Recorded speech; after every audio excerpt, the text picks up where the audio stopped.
اللہ کے لیے استعمال ہوں تو پھر دنیا بھی دین بن جاتی ہے.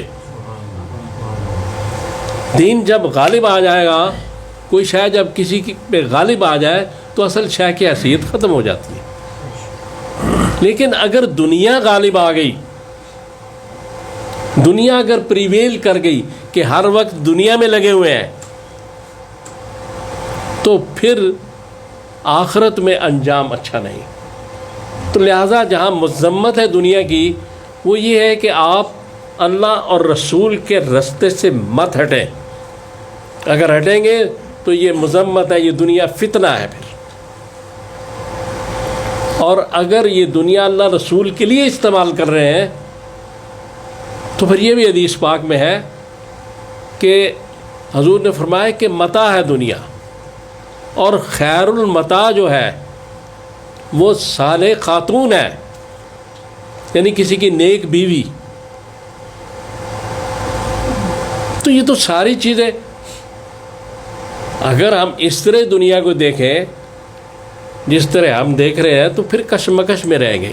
اگر اس طرح دیکھیں کہ رسول اللہ صلی اللہ علیہ وآلہ وسلم کس طرح اس دنیا کو استعمال کر رہے تھے تو مرشد ازلی کی طرف جائیں گے تو سارے معاملات ٹھیک ہو جائیں گے.